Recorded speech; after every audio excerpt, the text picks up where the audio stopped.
Hello, good evening, and a very warm welcome to Rangers Radio. I'm Southside, and joining me this evening are the two young volunteers, GB and JM. How are you guys?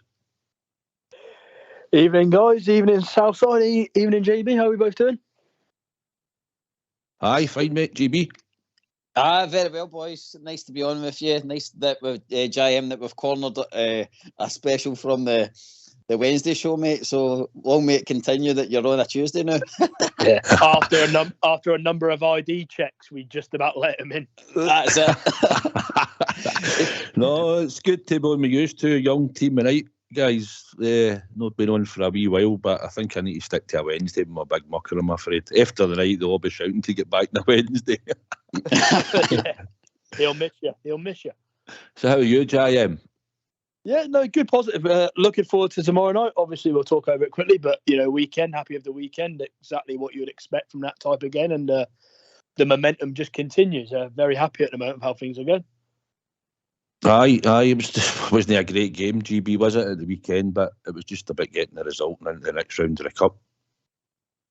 Aye, mate, I kind of agree with what Golson was actually saying in his presser after the game, that it was just a professional performance, totally dominated at Southside. It was probably just like a couple of more goals to appease us fans, isn't it? But no, again, job done and into the next round, and again, minutes for people that were needed, and probably shining lights was our two new signings that showed that we've got good potential coming.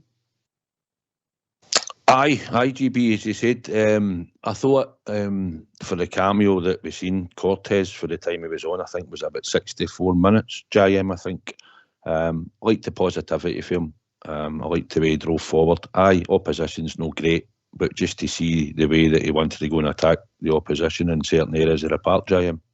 Yeah, absolutely. And it was from the start, wasn't it? It didn't take him any time to sort of settle into a game, a first start, and he was just going from it. Showed a lot of confidence, looked fit. Unlike Diamanda, I think he's played a bit more football, and he definitely looked it. He looked sharper, he looked fit, and got himself a little assist as well, didn't he? So, no, positive from him, and good to see that he's not short on a bit of confidence as well. GB, what did you think his time on the park on the weekend? I again just agree with yourselves. He's really, really positive. You're kind of hoping, we've not had a great run with the signings, isn't it? It's like you're kind of a wee bit nervous to how these guys are going to settle in, but good to see that Cortez is hitting the ground running. That right hand post, Southside, I don't know about what your view was like, but that right hand post for that first half was just evading him, wasn't it? It was just, I think the first couple of minutes he had a shot just wide, and then had that shot in target, and then they had another shot before the actual goal. So he was a menace that first half, and good performance. Aye, GB, I agree. I think JM, I think because he looks different from Matondo. Matondo wants to try and get the ball, I think, played into space, run onto, and maybe if he's left with the last man, he can sort of go with his pace. But Cortez looks like he's quite keen to come inside, take players on, go back outside. And I just think he's looking to get a shot off every time he gets into these areas, which is what we're looking for the winger, to be a bit more direct, even different. JM for Seema. I think Seema's maybe a wide forward. I don't think he's actually a winger, but I think he's going to be good for us in the long term going forward once he's a bit more fit and understands more of the system. Yeah, 100%, especially if how these teams sit back a bit and stuff. He's going to be playing on the edge of the box. It's important that we do take a bit more chances and a few more risk with our shots and passes, which I think has changed a little bit under the manager. And this Cortez looks like he sort of fits that mould. And yeah, just hope it keeps going. Like it was a great start from him. He just looked full of confidence, and then the goal will eventually come. I mean, I don't know, that just hit that post. That was a bad bit of luck. Aye, he was unlucky. Well, we're talking about, because we've got a big game to build up for tomorrow. What we'll do is, if you two guys don't mind, we'll probably hear what the manager had to say. The first part of it, they know in the press conference, all right? Yeah. If we put as a squad, looking any players returning on Balogun as an example, how's he? Leon trained with a mask. We still need to make some adjustments to the mask. That's always normal. I have some experience with that, getting some knocks. So, we will see tomorrow how it is, if he can be in the squad or not. And Ryan Jack will not be in the squad because he's still in a kind of individual program to rebuild him. What are your general thoughts then ahead of this game and the type of challenge that lies ahead? That it's the same challenge than the last couple of months, that we will have to break open the wall, to be very focused, have a really good tempo on the ball, to be decisive at enough moments, and not to give away chances in transitions and set pieces and long throw-ins and those kind of things. I think it's the second league game in a row you faced a team under a new manager. Does that change anything in terms of your approach? Yeah, that you need to see if somebody else comes in, what are their ideas. That's in this case less clear because it's not somebody who worked before as a first team coach or a long time thing. So, but I don't think there will be big surprises. And the good thing is, like I said already several times, we have now not long. It's only 4 months now, but experiences together. If other teams play in other formations, what we have to do. So the team knows and they are prepared. And we speak about that and we show them. So there cannot be a surprise about that. And we know the players of them also. So, and we know their strong points and where the weaker points are. That's the most important. You've said many times you're not interested in title race talk or league tables or the chance to go top. Much harder to protect the fans from that, I suppose. What does that do to the occasion and what does that do for your players? About what? The noise, the expectation levels within the stadium. They probably turn up knowing it's a big game. You can protect your players from that up to a point, but can it add something to the noise levels and the players' performance? No, because I think if fans are excited, it's only a good thing. It gives energy. But we're only busy with our own game and Ross County. That's the only thing. So it's good for the players also. For sure, a few months ago, it was another kind of noise when they came on the pitch, and they didn't like that one. So this one they like, and already from the last games. So that's a positive thing. These home matches, when there is that expectation, you do hear the noise from the supporters. Just how crucial will these home matches be from now until the end of the season in order to try and obtain your objectives? Of course, important, but the away games also. If we only win the home games and we lose points in the away games, we will not reach our goals. So all the games are important, and I know I'm quite a boring guy about that because I repeat myself a lot, but it's the only way, and I know I've been long enough in this game. It's the only way to have success if your mindset is like that. So I will keep my mindset because I want to win things, and I will see that my players keep that mindset also. You've obviously won titles in Belgium as a manager. In terms of your experiences then, what was the characteristics of the squad or what sort of characteristics did the squad need in order to get over the line? That's to be ambitious, to be consistent, to be hungry, to be united. Also very important. There we had also a really special system. I don't know if you guys know that because we have playoffs there. And it changes every few years, the system. But normally it's 10 games. So the first 6 play against each other, home and away. But the points are divided by 2. So we had a season that we were, I think it was 20 points in front of the rest. Before playoffs, so you start the playoffs with 10 points, and we lost the first game, so it was 7 points. So you go from 20 to 7 in one day. That was special. That was special also to keep everybody calm in the club and the players. So no, it's interesting, and these dynamics are really interesting.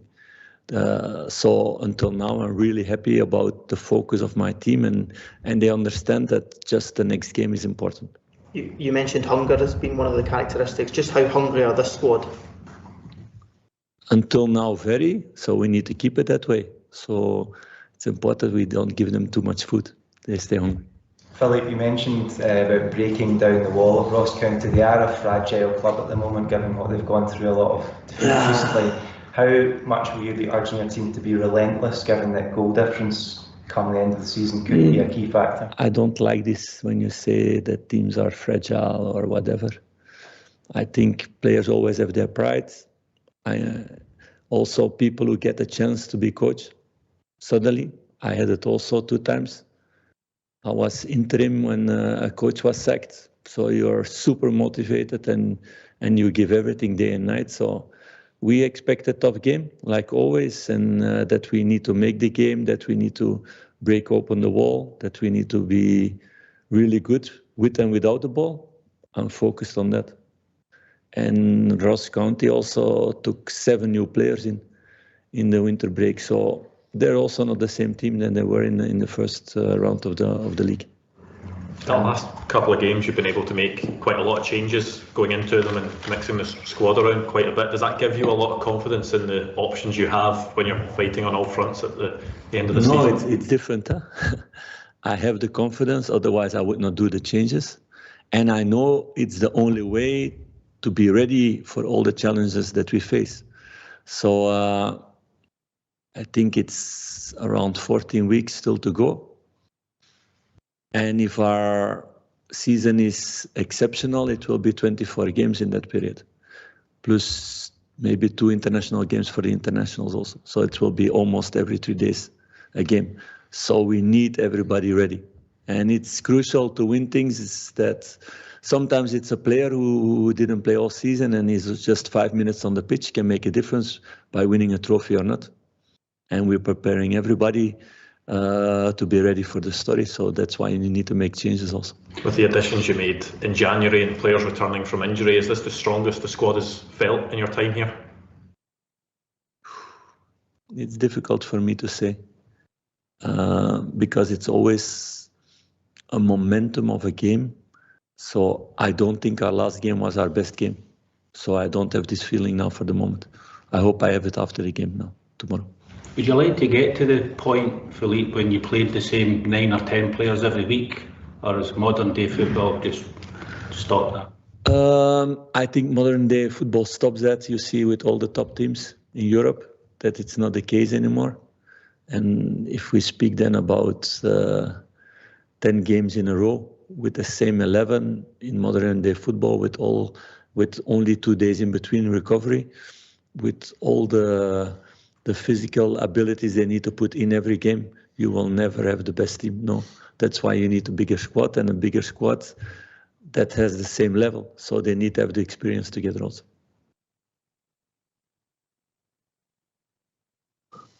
Well, quite comprehensive there, JMA. Bits to pick out from it. Yeah, very. I just find listening to his interviews interesting, and I just love the fact that if the I know some fan media's there as well, but if the press say one question he don't like, you can hear them getting nervous with the response. I like the way he puts it. I like the way he put the fear in it. But the overview is he's just really consistent in his messages, isn't he? And you just get the feeling that he believes what he's saying, which I like. He's quite thorough, GB, and like you say, sometimes 1 or 2 questions you wonder what they're trying to get at when they ask him it. But I think, as he spoke about at the start, Balogun is back in training, but obviously he's going to be wearing a mask going forward if he's going to be in the team. And Ryan Jack, I heard them say that we're actually going out and rebuilding him. It's like Lego, isn't it? It's pure, or Stretch Armstrong or something like that, isn't it? The $6 million man. I don't know what's going on with Jack. It just seems to be a constant merry-go-round with him.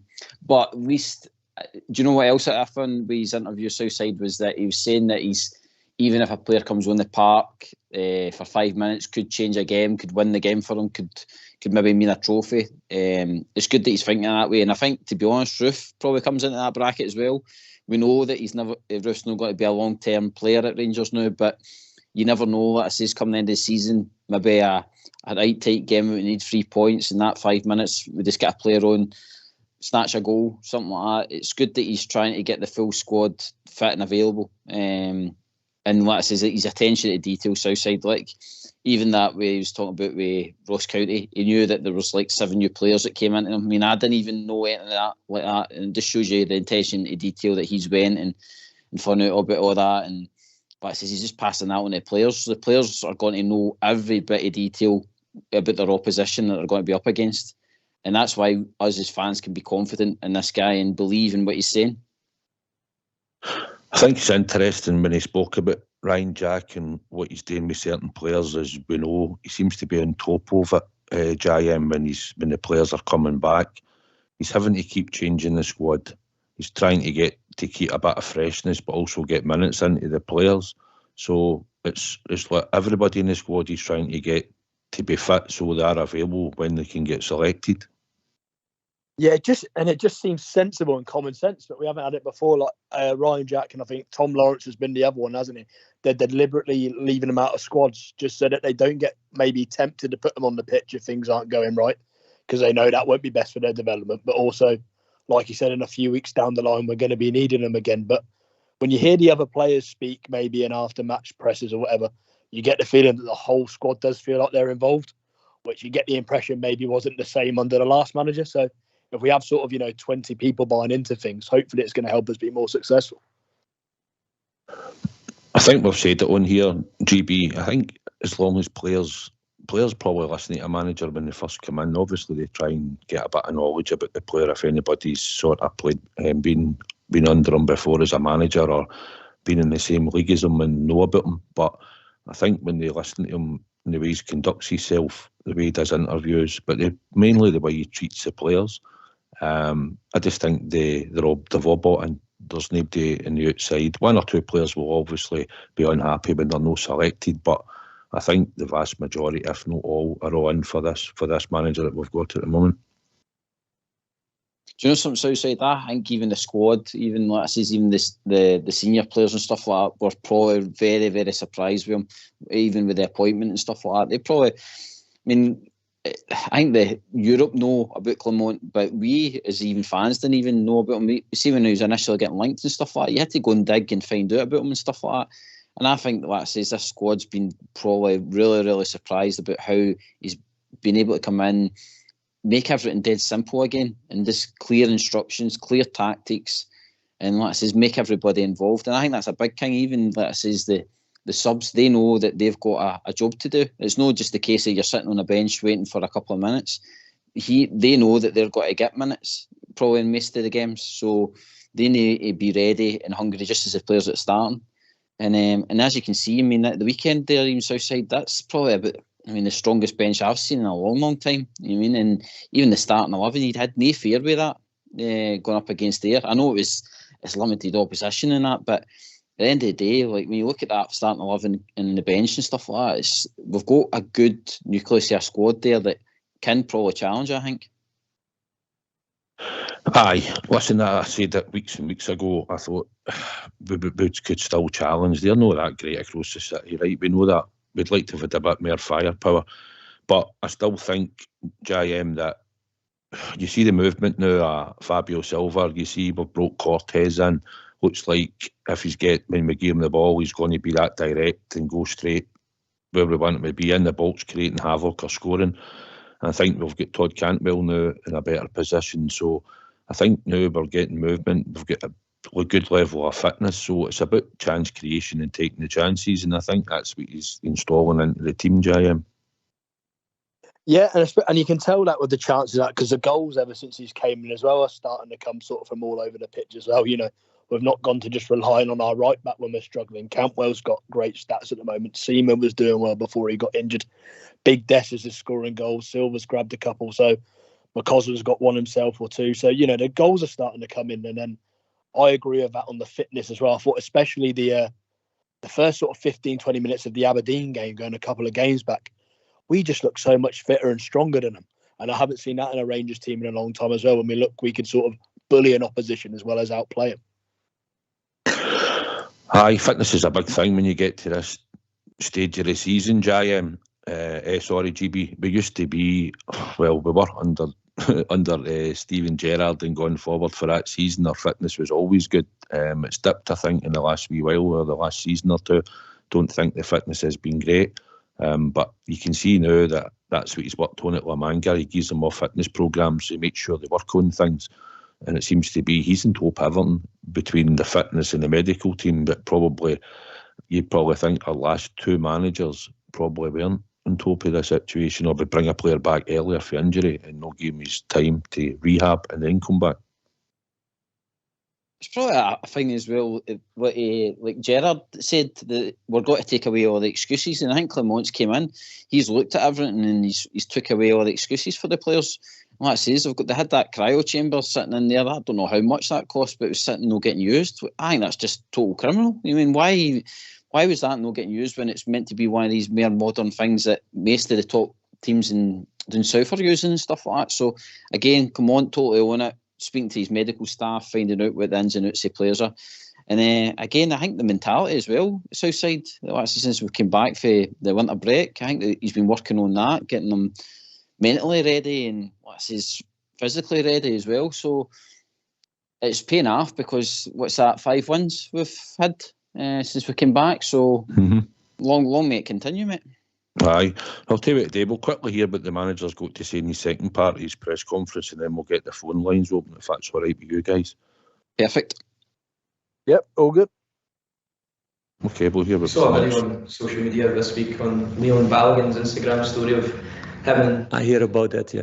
Yeah, they're having a little bit of banter about AFCON. You've spoke before about, building this relationship up between the fans and the players, and the fans and the club. Do you feel like now there's even more of a special bond between player and player, and the team feels more together now? No, for sure, and we've been working on that also. I even pointed a day a few weeks ago that I wanted them to go out together. So, and they did, and they had a lot of fun. And it was a lot of fun 2 days after also when it was training. So those are things also very important. Connection between people is so crucial. They need to work hard together, but they need to count on each other also. They need to be there when somebody makes a fault. So it's very important to have these human relationships also. And in that way, it's a really amazing dressing room for the moment. Also, and the new player said it already in their interviews, it's also a really nice place to come into for the moment. So it's good that they have the example for beginning of the season where it was much more difficult between them and there was much more stress. So sometimes when I feel it's necessary, I remind them still a little bit about that. That's two different worlds, but they need to keep in heaven like they are now, but with their feet on the ground all together. And that's the case. There's a lot of fun, but there's a lot of hard work also. So, like, with the squad rotations being as it is, do you think we're finally starting to see or bear the rewards of the 4 pillars being improved that you touched upon at the start of the season with that physical capacity? Is that more beneficial to you now? Yes, but I'm not satisfied about that or something. I think there's still a lot of potential for sure in that way to grow. That's why I'm looking forward to have a preparation with the team, to really bring them to another level. I'm convinced that it's possible with the players that are in the building now, but it's difficult to create that during a season with every 3 days game. We're growing, we're getting better. I think it's clear for everybody. It's also clear in the data that there is more distance run, there are more sprints, there is more high intensity than a few months ago. But we're not at our top. But you need a really good preparation to go to the next level. In this level, we are pushing things to make it better, and I think it will be better at the end of the season also. If they keep freshness, if I stay with the same squad, playing all the time with the same 11, 12 players, then they will be tired at the end of the season. So that's why also you need to keep a good balance in things. How much have the stats improved over the last couple of months? How much in percentage? I cannot say that much. It's maybe interesting thing that that I ask a check for that, and maybe we can give you guys that. Is that something that you've stressed to the players, or they've taken that on board themselves since you've come in? No, it's what you do in training and in the games, and where you put standards and what you want them to do. We're not a reactive team, we're an active team. And that's what we want to see. We want to be a dominant team with a lot of movement without ball, and with a lot of movement and direct reaction after losing ball. So in that way, naturally, the data goes up. That's been in every team like that. How important has it been having characters like Leon Balogun who are experienced and welcoming the new signings on? I think last week it was pretty evident even on the park, and Oscar Cortez's debut, you had guys like Todd Cantwell clapping, reassuring them that no matter what he'd done on the ball, it was okay, and welcoming them at the squad. How important has it been that? It's important, and it's difficult for me to point out one or two players because they are with a lot now doing that. And it's not only here in the building, but also outside when new guys come in to say, where is a nice area to live? Where can you go to buy that in Glasgow or whatever? Or to go on restaurant one moment with them when they're alone here. There are a lot of small things that's been done in the group now. And that shows also this group of individuals has become a team. And they feel now it's really nice life in the team. Even after a free day, you feel when they come in the building, they're happy to be here. They're happy to be back. Doesn't have to say anything that they're not happy to be home. I don't want to have problems with their missus. But no, there's a really good vibe, and out of that, the other things come. So it's important that everybody stays with his head and at the same place and with their feet also. Philippe, just very quickly, when you get home on Wednesday night, how satisfying will it be if you check the league table and you see Rangers top of it? I will not look at the league table. No, I will be happy if we won the game. That's the only thing. Why don't you give us a call on 0141 356 1972. It's your show, it's your platform. Let's hear from you. Well, JM, the man just does his class, doesn't he? Just explains everything. Just explains everything well. I like the normal side to him, and just like how he don't mix up. I love the line about, you can tell about, he reminds them about basically when they're being booed earlier in the season. You can just imagine maybe a few of them getting carried away in training and him just bringing them back down to earth, reminding them that they've not won anything yet in regards to the league or the other stuff. I like that one. Aye, just to keep everything in-house, and he just seems to take the pressure off everybody, GB. I also like the fact that when he asked him a question, he says, well, we're growing, we're getting better, there's more runs, high intensity, and I think he wants the high intensity, and I think he wants the competition in training as well. If you're not doing it in training, I've heard them saying a few times, then you'll not be in his team. Aye, you've got to show the hunger into it. He's saying make sure we don't feed them too much, but it's I think he's just, like you say, he's just class. He's just got everything covered. He's got his staff with everything, you can tell as well in the background. And I say, just the improvement in players as well. Southside has just been brilliant. I mean, people that I say you just wouldn't expect. I mean, there's, to be fair, Borna the other night, there's the one that gets the goal. I mean, you would expect it's got to be all the attackers that's got to get the headlines and stuff like that, but yeah, up steps Borna, and then you've got the new boy Silva getting a goal as well. So we're starting to see goals now appearing all over the park, not just that it's doing to, like, say, Dessers or anything like that. So again, people are improving their performances, and he's telling that everybody's desperate to be at their work, which is, again, a great place to be. Even the ones that are injured, you're starting to see now that they're all desperate to get back. Look at Balogun, he's wanting to get the mask fixed ASAP to get back on the park. I mean, so they're all desperate to be a part of this journey. Aye, that's the thing, and they're all wanting to fight for the manager and get in the team. When things are going well, and like they are at the moment for us, and you can see where we are at the moment, and tomorrow night is a massive night, and we'll touch on that just shortly. He talked about being active and no reactive, JM, as well. So he wants to be on the front foot. he wants us to go and take the initiative, and that's what he was talking about earlier on in that interview as well. Yeah, no, and you can see that in the teams, can't you? I think even it was the Hibs game, wasn't it, when we were 2-0 up at half time? Was that his first league? I think it was his first league. We were 2-0 up at half time, and then we were used to our teams in the past, especially the last couple of years. If we were 2-0 up at half time, we'd watch them kick a ball, and it was a little bit slow in that. But you could tell even from them, they went in and tried to grab the game and got the third and fourth goal, and you can constantly see that from his team. So it's refreshing to have a manager when you actually believe what he's saying when he talks to the press. And he backs it up as well. Yeah, I heard one of the guys that was interviewing him, he touched on the 4 pillars, what his philosophy is in football. And I heard the gentleman say the first one was in the physical aspect to the team. I believe, from memory, I think it's tactical, technical and mental. I believe that was the 4 pillars that he spoke about. Do you see that coming into the team? Oh, well, I mean, the mentality shift for me, Southside's probably the most one that I can see, especially when we won the League Cup there so early on. I mean, it was a sticky game against Aberdeen, but we got over the line, we stuck together. And then even there was the game recently with St Mirren. We sat on the 1-0 for most of the game. No, I think the mentality side of it was just kind of keep digging, keep pressing, and we'll get the just rewards and stuff like that.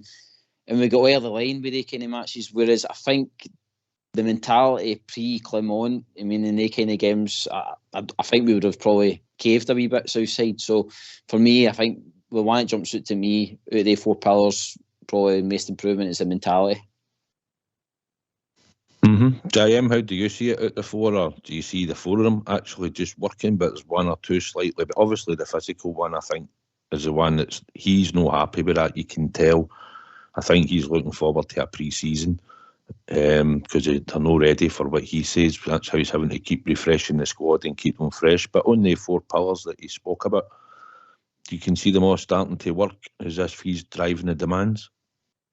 Yeah, they're definitely all improving at different rates, but in some things like the physically, obviously, we've never had so many players fit and available, so that's obviously an improvement. And he said with the running's improving, he's getting more out of them. But physically was the one from, I think I remember from the first interview, he wasn't happy with the team, was he? So physically was his big one.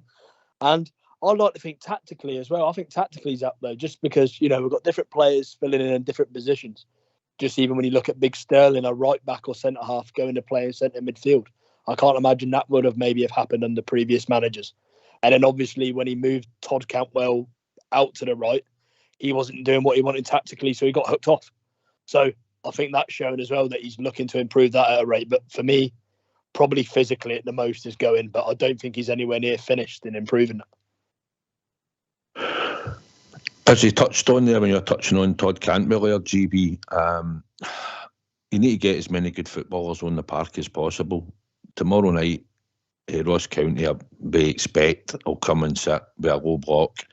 He talked about breaking the wall down. So Todd Cantwell, probably Cortez, I would think might start again. I would like to think he would start him. Silva or Dessers, I'm unsure at the moment. I'll maybe ask you guys later on who you think your teams will be, but we need the good movement. We've got to have players creative on the park. I'm wondering if maybe even a Tom Lawrence might come in at some point, even from the start, because I think you need to get football players on the park, guys that can create space, open space, see a pass. I don't think we need to have combative players in the middle of the park. I don't know what you think. No, I do agree. And the Lawrence one, I spoke about it last week. I think the Lawrence-Cantwell partnership is looking really nice. And in fact, you could probably fling in Silva with that as well. They three just seem to have a nice wee nucleus going on now. And like, if Cortez is going to put in a performance like he done with Ayr and amongst all that Southside, I mean, that you're starting to look at a right good attacking threat going forward. You just need them to have the understanding together. But the change in Cantwell, the relationship there as well with that is another improvement. Cantwell's starting to buy into the story as well, and for this kind of low block and the way Cantwell's been turning with the kind of chances, it just shows you into that number 10 position now is opening either Cantwell up for goals or assists. It's a bit of headache now, Southside. I don't know if you feel that for the manager. The manager's got a lot of options now, and I think it will be horses for courses. Aye, I would think so. At Ibrox, I think we should try and get as many football players on the park. I think maybe certain away games you might look to do something in the game. You might have tactically, you might have to put different players in. But we're Glasgow Rangers. We want to go out and play football. That's what we expect to see. But when we get to this stage of the season, you're not always going to get good football. It's just about getting the results first and foremost, JM. But I can see, I think Cortez, for the cameo that he had in the team at the time, on thing, mate, I think we want to get him in our team going forward. And I think we want to be able to keep Cantwell involved, keep him busy, make sure that we're getting him on the ball. And because I think, see when you look at when he receives the ball high up the park, he seems to just take it in a touch or two, and then he moves it. The goal at Hibs was brilliant for where he was in the park. JM, he just seemed to take it in a turn in one movement and then hit the shot. And he's only taken a touch or two, hasn't he? Yeah, 100%. And it's kind of strange when he came. I'd say it might sound a bit of a weird statement, but he's maybe less involved in the whole game as such now. Not that he's on that, but he's now producing numbers, which is what we haven't had from a number 10 in ages. And because we've got other players producing quality across the pitch and a bit deeper, Lundstrom's having a good game. He's not having to go like he was at the end of last season, the start of this season, running everywhere. And he's able just to spend all his energy in the final third, and that's where he's his best. And like I said, this run of form at the moment, it's less touches, nice link-up play, couple of nice goals arriving late in the box, if you like, for the so-called easy ones from about 10 yards out. And then he also showed at Hibs that he's got the ability to rifle one into the net quickly as well. So it's imperative that we keep Todd Cantwell on the pitch and keep getting him the ball in the final third. Aye, it's about just. I think tomorrow night's a massive game. We've got to be right on it for the front foot, GB. We've got to have a fast start. We've got to create chances, and we've got to get that goal, and I think early. And then I think we just keep the pressure on them. We need 3 goals to go top of the league. But the most important thing at the moment is just winning the game, GB. That's the most important thing. The 3 points tomorrow night. Aye, Southside. I mean, first and foremost, like you say, we need to go out and win it. That's the biggest thing. It could be I would take a bridge man, just the way things are now, just getting that game in hand out the road.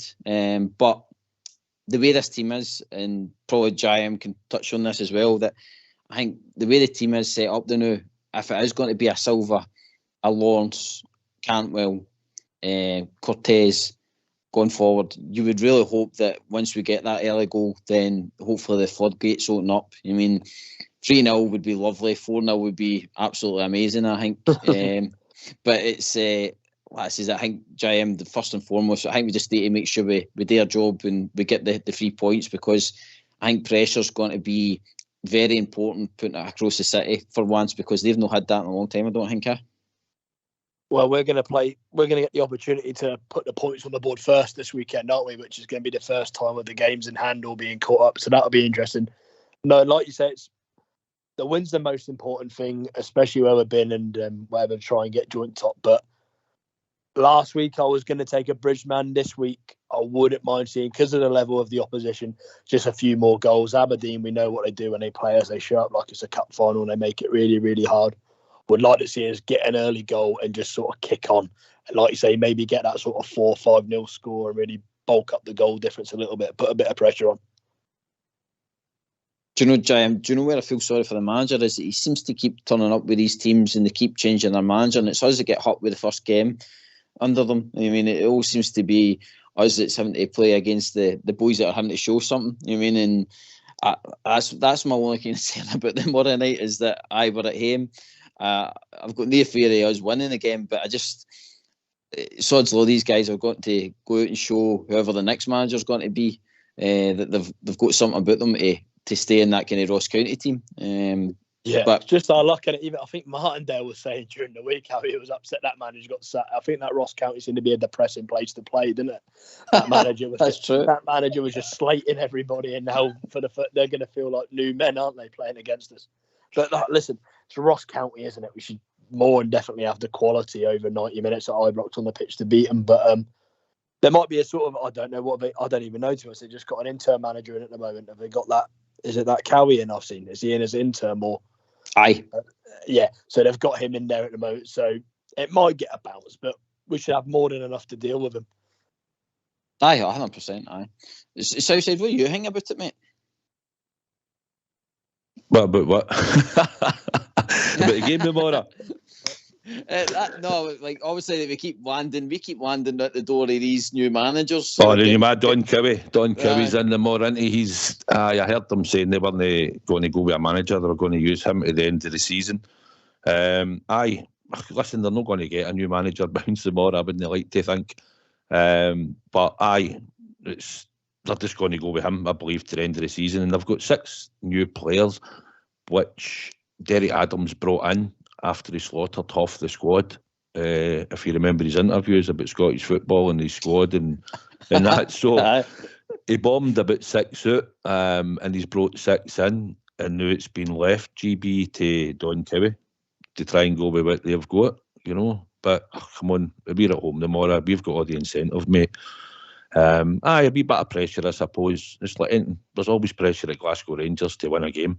But tomorrow night, I don't see any problems, GB. No, mate.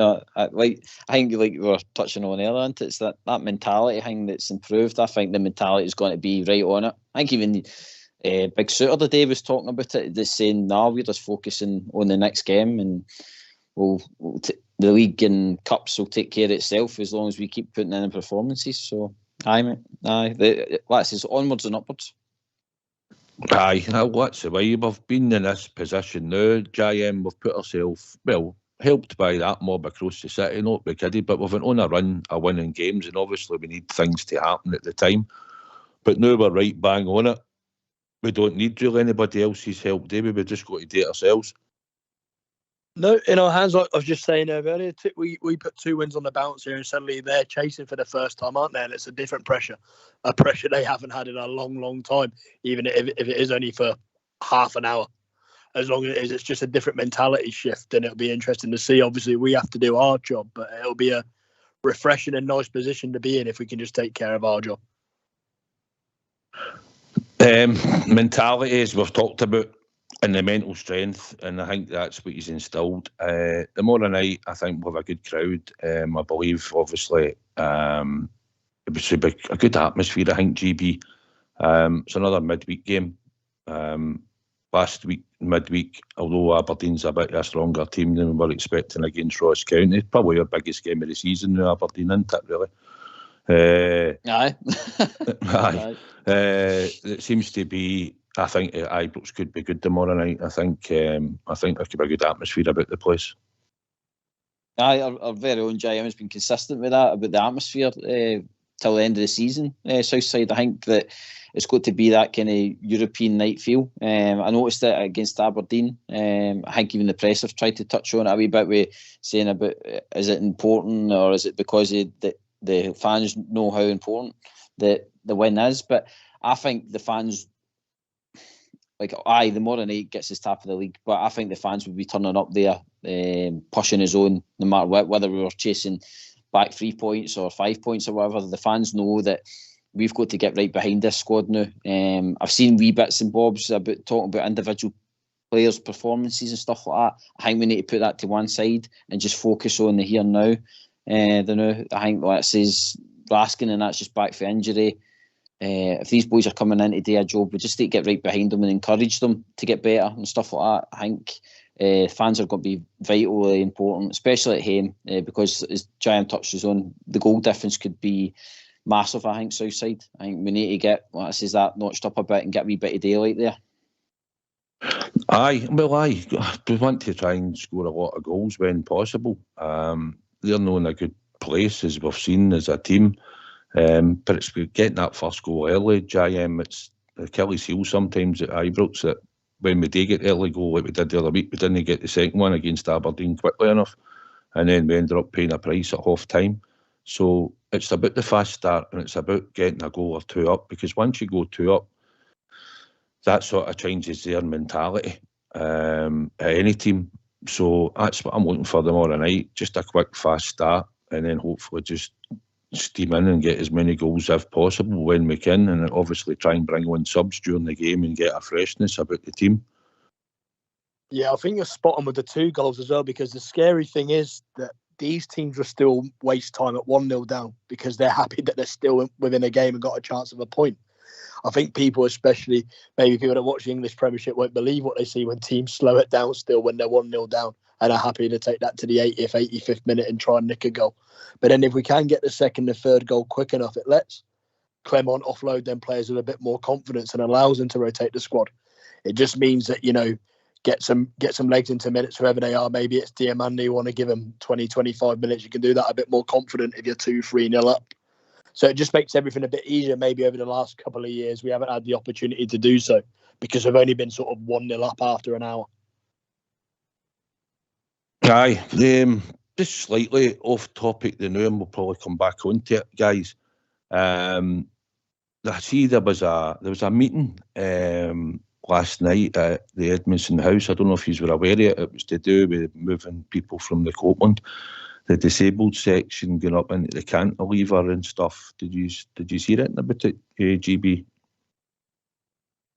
Aye, I did. There was a wee bit said the days about it and stuff like that. And do you know? I kind of, something Southside. I kind of forgot about it. I knew that they were planning meetings, but it just shows you how these wee things creep up. And for all intents and purposes, it sounded as if it was a bit of a rowdy night, mate.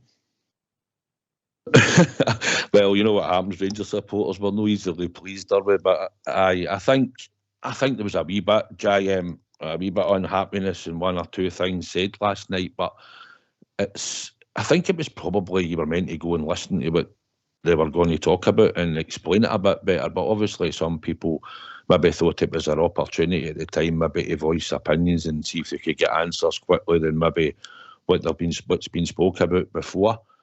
But at the end of the day, we just want something resolved, and hopefully not everybody's going to be happy. There's people have sat in seats for a long, long time and probably don't want to move. But I just think it's good that the club's engaging. But hopefully going forward, I don't know if this will be the last meeting, because I heard the tender was up and they're going to pick a company this week to do the work in the cantilever, JM. Yeah, no, you're never going to keep anybody happy. Everybody are happy, are you? And it's okay, as my seats or a lot of people's seats aren't effective. It's all right to say, oh, these people are being a little bit over the top or whatnot. But it's good to see that clubs trying to move forward and trying to expand and change things, isn't it? And I think it's important as a support that where we can, I know it can get emotional, that we try and sort of back them and just sort of listen, because it's all to sort of improve everything for Rangers Football Club, isn't it? And that's the main thing. Although a few people may have to accommodate or be moved about, it's all about just trying to improve Ibrox and the match day experience for everybody. No, that's the thing. If you probably look, most sort of stadiums around the world, most of the sort of, well, as they're calling them, ultras now, the singing section as we'll call it, they all seem to be GB sort of based behind goals. See, if I'm honest, I wouldn't like to be sitting in the third or the fourth row in the Copeland Road stand behind the goal, if I'm perfectly honest. And I have been there once, many, many years ago. I sat round about there. It's not a great view. Is that because you're half cut? No, mate, honestly. You're looking through a net. It's too low. See, if you're in the Copeland, I think, just above the crossbar level, I think you've got a great view. I've been in a seat round about there as well. A few of my pals have sat in there over the years, and I've sort of swapped seats and went there for a day. But right at the bottom of the Copeland, mate, it's not a great view through that net, I don't think. No, and again, they've went away and the board have assessed this, Southside. They've looked at what's going to be feasible. And by the way, they've probably picked that position knowing that, like you say, that the viewing's not great, but they know that that's where the boys are going to sing for most of the match. So it's probably like a kind of win-win. The boys are not going to be too worried about the view because they're going to be too busy try to get the atmosphere going in at Ibrox. And as you touched on as well, when you look across, let's say teams like Borussia Dortmund and all that, the spectacle where their fans are singing and stuff like that, it's for great viewing. And to be fair as well, for you boys that go to the away games and stuff like that, when you see you all up singing and stuff, and we need to try and bring that a wee bit back to Ibrox, I think. And the board were constantly at AGMs in the previous years getting asked about it, and they were getting criticised for not doing anything about it outside. And it's the same with the disabled thing. Guys were turning up constantly asking what he's doing about it, why he's not doing it. And so's law, when they go to do something, then folk are obviously up in arms about it. And I'm like, JM, I understand there's people had their seats for ages, but what do we do? Do we sit on our horns and not do anything, or do we try and push the club forward, try and create a better atmosphere, try and help our disabled fans? You know what I mean? At the end of the day, for me, it's all positives. And again, you're renting your seat in my your season tickets. It's there to be at the club's discretion. You know what I mean? It's just one of the things. You're a customer. You know what I mean? You're a fan, I know, but at the end of the day, the club's got the final say on it, and they didn't have to do this if they didn't want to, but they've listened to the fans. Most of the fans have actually asked for this signing section to be a thing. You never know, if it's a success, you might actually get a wee bit more pushing on with the safe standing and stuff like that. So we've just got to go with it and try and back them a wee bit. We can't have everything. And what I says, we can't start going to meetings that they've actively tried to set up for the fans and waste it. We need to keep this kind of communication open, because if it starts getting to the point where folk are falling out all the time, then they'll just shut it down. They'll not do it. I mean, and it's like I says, these guys are giving up their time to come and sit and talk to the fans. We've been screaming for it to happen, and now that it is happening, we've just got to go with what they're saying. You've just hit a nerve there. Rent a seat. GB, you've just hit a nerve. JM, how would you feel, mate? Right, I know where you sit. Right, you know, it obviously isn't at the bit where they're going to be making the changes, right? But you've had your seat a long time, same as myself. But I don't feel sentimental, mate, about my seat, if I'm honest. I sit where I sit at Ibrox, and if I have to move somewhere else to sit, so be it. That's the way I feel, mate. Yeah, I've got to be honest. I'm the exact same as well. You go to the games with people, you sit next to people and that, but at the end of the day, you're there to go and watch the football. And I mean, as long as I'm not, my seat's not a bad seat like yourself, as long as I'm not being moved from there to being going and thrown in with the Union Bears to a lesser seat, I'm not too bothered. As long as I still get a decent enough view and up my shirt, it is what it is, isn't it? You're there to go and watch the football. If the club said we need to shift a load of yous across to make room for disabled section, it is what it is, isn't it?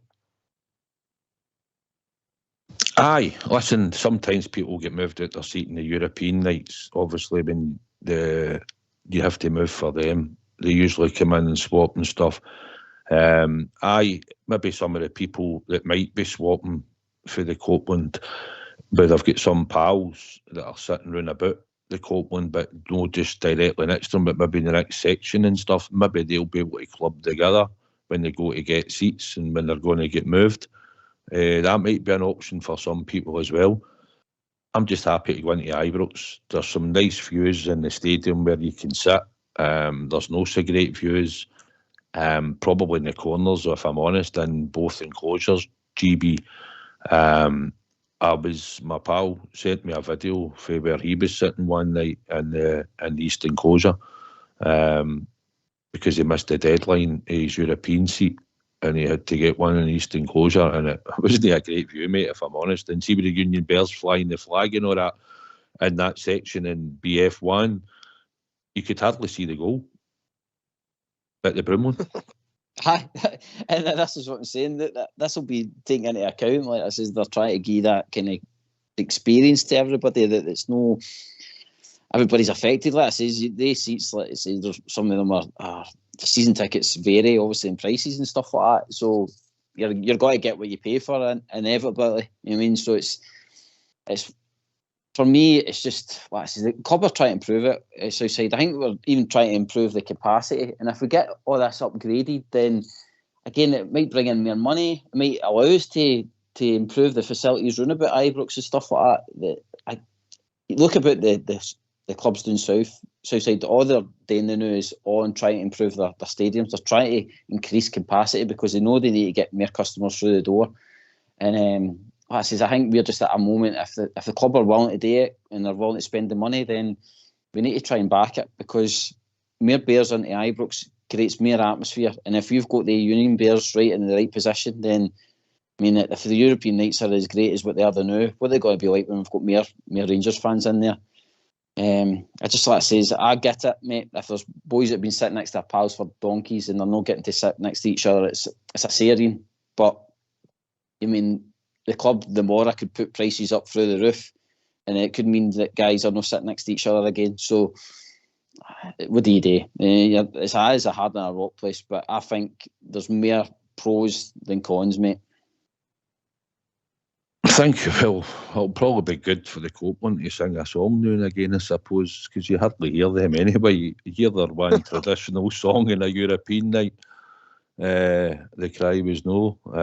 That's what we'd normally batter it, and then that's it normally for the Copeland. But no, listen, I'll be a wee bit disappointed, James, for where we are, because it's going to take the atmosphere away a wee bit when they move, as you know, because we can hear them loud and proud all the time for where we sit, and it does interact in certain bits of the stadium.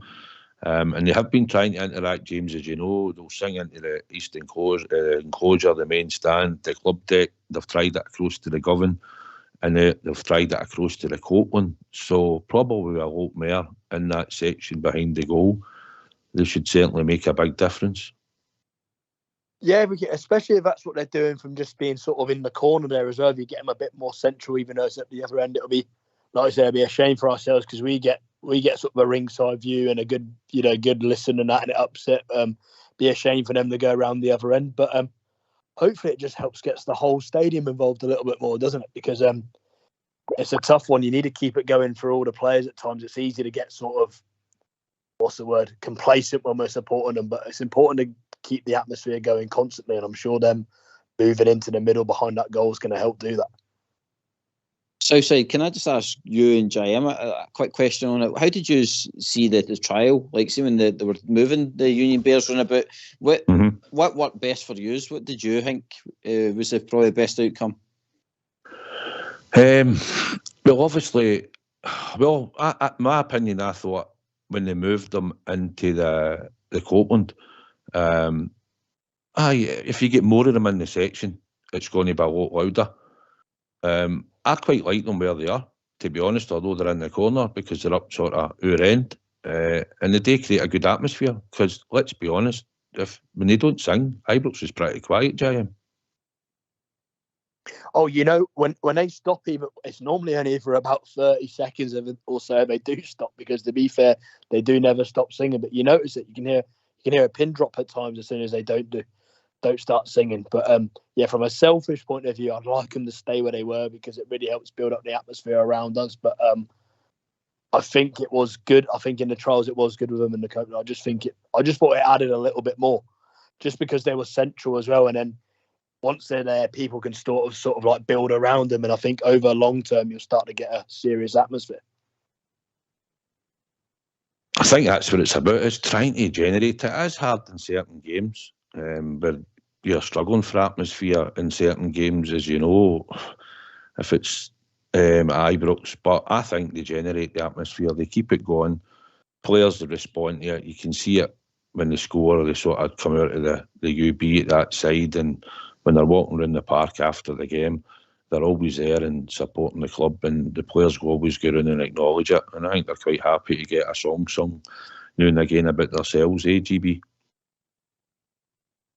Aye, mate. Especially, I'm pleased that Dessers has got his song, which we probably will talk about more after the tune. But I'm enjoying Dessers' song now. It's brilliant. Right, we'll talk about the tune. If you two guys would like to go on mute, that's exactly where we'll go to the tune.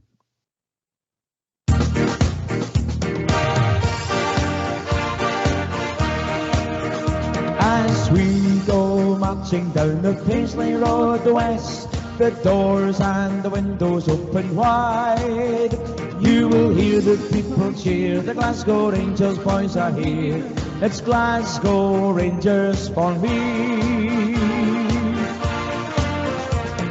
Blue is the colour, football is the game, We're all together, Glasgow Rangers is our name. For we are the best team in all Scotland, and Glasgow Rangers is our name.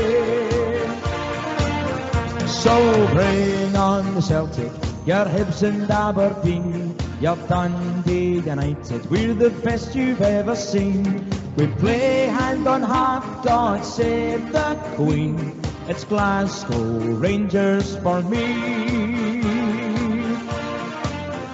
As we go marching down the Paisley Road West, the doors and the windows open wide, you will hear the people cheer, the Glasgow Rangers boys are here. It's Glasgow Rangers for me. Blue is the colour, football is the game. We're all together, Glasgow Rangers is our name. For we are the best team in all Scotland, and Glasgow Rangers is our name. So bring on the Celtic, your Hibs and Aberdeen, your Dundee United, we're the best you've ever seen. We play hand on heart, God save the Queen. It's Glasgow Rangers for me. It's Glasgow Rangers for me. It's Glasgow Rangers for me.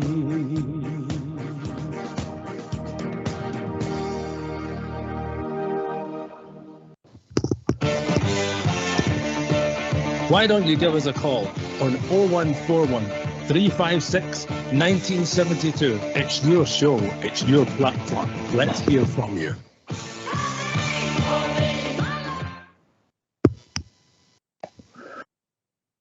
Aye, good wee tune that, would you think, GB and JM? Aye, that's a new one. I've not heard that in a while. Aye, it's battered out on our bus, mate. It's a good wee tune. Yeah, that was the past one. That's not a bad one, that. Bit short for my half-time, though. I'll have to speak to the union on that one. Maybe have to play it twice. Just need to dive away quicker. I think we've been Yeah, joined I have to get by... moving quicker. I think we've been joined by someone on the call. Good evening. Evening, Trips. How about you, Big Stevie, for the drum? Yes. How about you? Good, Steve. I thought you'd be busy with Pancake Tuesday, mate. That's not on my calendar, okay? It's all wood stuff and Rangers stuff. It's on my calendar. You know, I don't kind of boys user. Anyway, listen. Just Southside, I'm sorted for St Johnson and Kilmarnock. Okay, man, we're sorted out. Okay, we're A-okay for a chop pot tequila rose going down there. But I don't want to talk about away games in case the two young team get nosebleeds, okay? But, I want to just touch on my manager, mate. I've got to say, what I've noticed is he's pulling them all together as a team. There's small ingredients to everything his story, as he would say, and he's pulling it all together. What I've really loved about the team is the dirty side of the game. I've watched maybe youngster man running back and fighting for the ball. We've seen it with Seema. Look at what big John Laustrom, man. He's playing like Franco Baresi, isn't he? So the dirty side of the game, you've got to give our manager 10 out of 10. You can see them all fighting off the ball and doing the dirty side of the game as well, which is absolutely fantastic. But I just thought I'd phone in to let my wingman know we're sorted for... I can't reveal my sources, okay? But we're sorted for Kilmarnock, St Johnstone away, okay? Sound, mate. I know. I think we'll be sorted anyway. Decent grounds to go to and get tickets for as always, isn't it? It's all about follow, isn't it? Away for him, buddy. Yeah, listen, you know the score with us. We brought that back to that bus debating everything, absolutely everything. You know, I mean, my favourite Rangers team, my dad's favourite Rangers team was Richie Cedar, Kildow, Craig McKinnon and Baxter, McMillan, Brandon Wilson. I know the young team will not be able to say the teams and stuff like that. No, they're no like me and you, mate. No, true Rangers men. And I would just like it known publicly that it was a pleasure to play the wee cameo for the Rangers Radio the other night. The band, the boys enjoyed it, thoroughly enjoyed it. It was just a pity about the feedback, you know, for the sound, obviously, because the band's too big and noisy. It never really worked, but we'll get it right one night. It was a privilege and pleasure to play for this free platform. Okay, boys, keep up the good work, but listen, with our trust is in Big Phil in it, but I mean, the guy's galvanised us in every department. He's got a tune out players that were on their ones and knees. He's got the crowd on board. He's got the board on board, pardon the pun. And we're looking good and we're in a good place. It's just now about the Bears getting behind them. And on the UB and the situation there, all I can say is it's a shame for some of the people who's been sitting behind the Copeland for years and they're getting moved. I hope they get moved to where they want. But you've got the young boys go home and away. They sink a hell of a lot of money, time and effort into Rangers. And when most people are on the subway in Calcium, the boys are still in Ibrox. So my thoughts is give the boys what they want, and I don't mean to upset anybody that's getting moved, but it's just the way. Okay, boys, so that's Big Stevie's opinion on that. Stevie, hold on a second, because GB wants to ask you something, and I'm going to ask you something after it, right? So just hang on a second, Biggin. Right, Steve, okay. it's just that with you and Southside obviously going to the away games and you see the atmosphere, how can we start bringing some of that back to Ibrox? Do you think it's going to start with this move with the Union Bears? Yes, I think a big factor it is, GB, is we all used to be able to pay in and get lifts out in the old stadiums. We used to storm with your mates, your family, and and it created a wee atmosphere. They're all split up now, GB. I mean, there's my pal with the 4 season tickets. I'm not getting it. No names, no backdraw. But I sat with my pals for years and years. And then my boys grew up now. And I've had to move away from them, get a season ticket, move away from all my pals, take over my boy. You know, and I would love my boy to come with us and all be together. So maybe the UB getting together, that will grow. That will definitely grow. You'll see that section behind the goal getting bigger and bigger. And that's a big part of it. And they need to start letting us in with, with flags. But see all this checking to see what's on a flag. And a flag never hurt nobody, mate. Songs never hurt nobody. I mean, you can't get in here with a blow up banana. But everywhere all over the world you can get in with anything you want. We've seen scooters flying all the San Siro. Do you know what I mean? It's unbelievable. And, the boys are trying to bring an atmosphere with the flares and the flash grenades and everybody's wetting themselves. Oh, we don't want that, blah, blah, blah. Yeah, I mean, but you've got to think of the young team, the next generation. But anyway, for me, if it wasn't for the Union Bears, the place would be a funeral parlour. And that's the truth. That's all truth in the matter. But anyway. We talked about that earlier, Stevie. Stevie, we talked about it just earlier. I said that just earlier, mate. But I thought you'd be looking forward, because I know where you sit in the Copeland, in the rear section and that, and I think you'll really enjoy it, because they certainly bring a lot of noise and colour. And I mean, the tifos will be good, and as we've seen for the Brimley Road stand, when you're sitting in the Copeland, you've had prize view of that, mate, and now you're going to be you're going to be part of it now, up that section of this. I wish we could even get it. I wish we could put one into the Govan, mate. See if we could put one into the Govan as well, in the Europe, just in the European nights. Try and make it that wee bit extra. I know it costs money and all that, but try and make it that wee bit extra special. That's prime view as the teams come out. The Govan stand, Stevie. Oh, mate, listen. See, when the Union Bears come into the Copeland, I don't know if you've ever seen the Goonies, but believe me, I'll be doing the truffle shuffle up the back with a t-shirt off, I'll tell you, man. I'll be bouncing about with the boys. You're only as old as you feel, you know what I mean? But listen, get behind the team, get behind the boys. Anything that galvanises, anything that makes us stronger. No, slap each other on the back. David, we've got today. Anything that makes us stronger and galvanises us to beat that other mob at the other side of the city. I'm up for it. So my opinion on it is, yes, I reckon when the boys get into the Copeland Road, the section will get bigger, the singing section will get bigger, and people will start taking note and get right into it with them. And I'll certainly will be anyway. Pies no more, that's what I'm going to wear. T-shirt, pies no more. I'll be singing my heart out. You the bridge, man. But no, listen, big man, thanks. I'll catch up with you anyway the weekend. I think we're on parade at 10 o'clock, 12 o'clock kick-off on Sunday, so I'll speak to you anyway during the week regarding it, all right? Right. And by the way, the young boy, the young GB and young, just keep up the good work. I love all his stats and all that. I love it. He's doing some job, by the way. And all the kid on me, when I slag, he's brilliant. Just keep it going. As Brad says, keep it going for the Rangers. Right, boys, I'm away to get my Elvis onesie on for work. Good night. Cheers, David. Oh, he must be doing a tribute act there about 10 o'clock then, JM. I think he's doing his tribute Elvis act. I'm not sure this Union Bears know what they've let themselves in for. They might be asking for a seat move next year. They might be going asking for a seat move. Especially when Stevie's getting his big flags in. Yeah, when he's getting his flags in, yeah, I know. They might be saying they want to move back. He'll be wanting to take all that Union Jack they've got down the front that they're using at the moment. He'll be putting himself up for that down in the Copeland. He's not giving him a shot with the flag.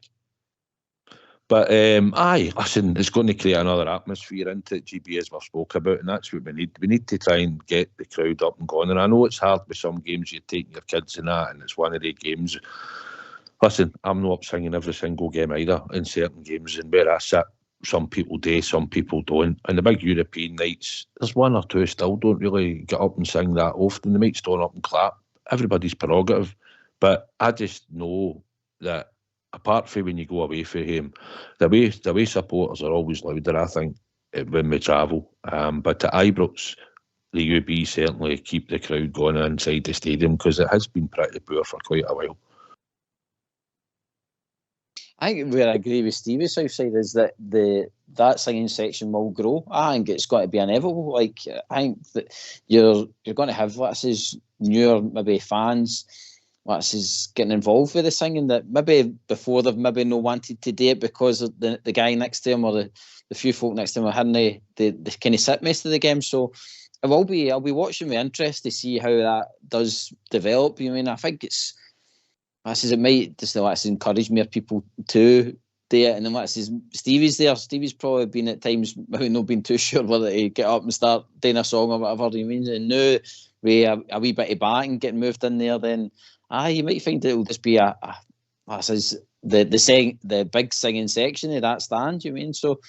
It's like Southside before. It's a plus, I think, for the club. They've got to. They see all these other European clubs doing it, so. I think it's probably a tick in the box that's been needed for a long time, mate. Yep. Aye. Anyway, tomorrow night, guys, potentially top of the league. And if no, we're on the same amount of points. And I think we've got 15 games, I believe, to go.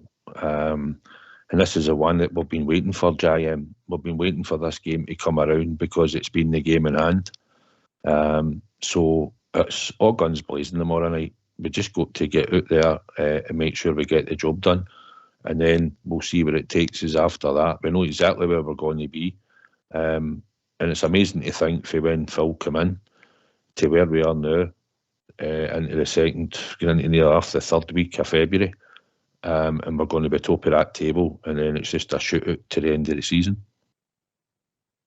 Would never have dreamt in it with Big Phil came in. If you would, I don't know what would have been a realistic expectation, but it would have been nothing else. You would have just have hoped that we would have still have had half a chance at this stage because of the gap was that big. But like the manager said in the press conference, what have we got? I think it's 14 weeks to the end of the season now. A little international break in there. Every game's a cup final now, isn't it? We get a chance to level the playing field tomorrow night. Same amount of points, maybe even top on goal difference. And then we go for there. We get the opportunity to put the pressure on the first game. And let's see how they react. Let's see if they can chase us. Because it's not good over there at the moment. So let's see if they can chase us and we put a bit of pressure on them. I'll know. I don't know if you've got teams in your head, right? But what we'll do is, I think we'll have a wee go at it together, right? And we'll say, GB, that we can all agree that Jack Butland will be in goals tomorrow night. I think we can all agree that. If I put a defence to yous, would it be, do you think, if Tav, Golson, Suter, and I think the one that might be up for debate, I think it'll be Ridvan.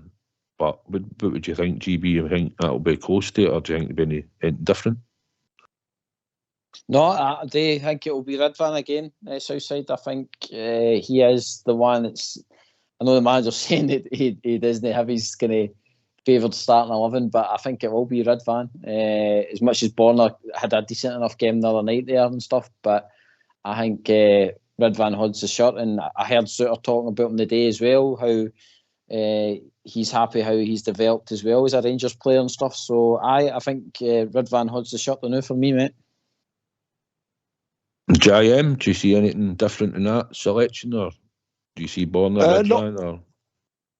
Not for now. I agree. I think it's the same. Obviously, fitness and the side. I don't think they think Leon's going to be ready yet. I know they'll try on it, but also Suter's done really well since he's been in, and I think at the moment Ridvan edges it at the moment over Borna. Borna done all right at the weekend, but I think at the moment Ridvan's number one there for now. So I'd agree with that back four. Aye, I think Ridvan's done all right. Obviously, Borna got up and had a shot and got a goal. He probably had two, actually, had another chance. But I think Ridvan will play as well. More I will probably see Borna. But that's three of them. I don't see Balogun making it. I don't think he'll make it, even if he got the mask adjusted and fitted. Any of you think that he might come in, or do you think he'll stick with John Suter having the game time and the fitness level beside Connor Golson? I don't. I think, like you say, see, we kind of get snippets with the mask still needing adjustment and stuff like that, and John Suter doing the presser as well. It kind of points towards that he's got to get the nod again just because of continuity, I think, Southside. Aye, I think so. So if we move into midfield, who do you see as the two, JM?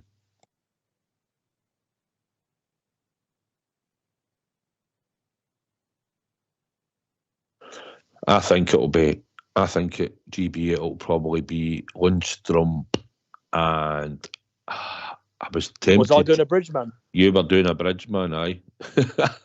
I'll see. Well, forgive me. I've gone. He's just ignored it. He didn't like it that much. He just dismissed it. He just dismissed it. It weren't that bad. All right, you can tell us all again. Can we go again? Sorry. I would go with Lundstrom like yourself, and I think it'll be Lundstrom and Tom Lawrence. Oh, Tom Lawrence, do you? What's your reasoning behind that?